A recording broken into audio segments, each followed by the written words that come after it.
Bonjour à tous. Alors aujourd'hui, nous allons voir l'export de vidéos dans Nuendo et une compression supplémentaire pour pouvoir envoyer ça par Internet pour faire une vérification avec un réalisateur ou un compositeur. On va voir comment compresser le tout. Alors déjà, première chose à faire, c'est de sélectionner la partie que l'on veut exporter. Je sélectionne ma vidéo. Là, j'ai pris un programme d'1 heure, 52 minutes. C'est un fichier en .move qui fait à peu près 14 Go. Et nous allons voir le résultat en sortant de Nuendo. Donc je fais ma sélection avec P. Je vais dans Fichier Export, Vidéo. Vous avez comme paramètres les formats vidéo, MP4 ou H264, et la sortie audio à choisir.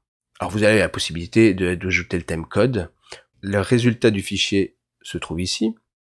Mon seul souci, c'est que c'est toujours estimé à 14 Go. Alors malheureusement, on a beau être en H264, le fichier reste gros pour pouvoir être envoyé. On va essayer de baisser tout ça et je vais vous montrer comment. Donc je vais éviter de vous montrer l'export. Donc je vais aller dans deux logiciels qui m'évitent d'avoir du 14 Go. Donc je vais compresser ça. Et un petit logiciel assez sympa, que tout le monde connaît, qui marche sur Mac et PC, c'est VLC.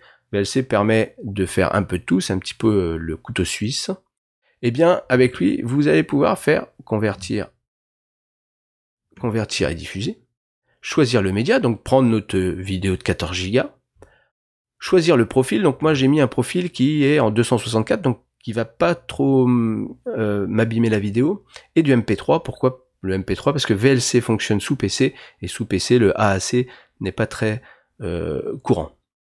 Après, il suffit juste de personnaliser le codec vidéo. Voilà, donc je reste en 264 et un codec audio en 128 pour l'audio. Ça suffit pour une vérification. En 44.1 aussi. Voilà.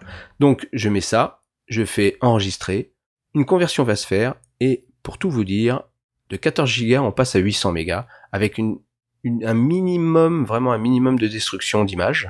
Alors évidemment, tout ça dépend de votre image de départ. Mais en tout cas, on descend quand même à 800 mégas et c'est quand même énorme.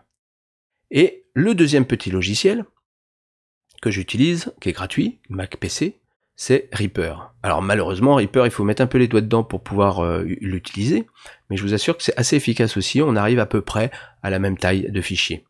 Car lui donne la possibilité de se mettre en .move directement en QuickTime. Voilà. Et par contre, ça ne fonctionne que sur Mac, cette petite extension .move. Alors j'espère que j'ai répondu à quelques questions. N'hésitez pas à m'en poser évidemment, et je vous dis à la prochaine vidéo.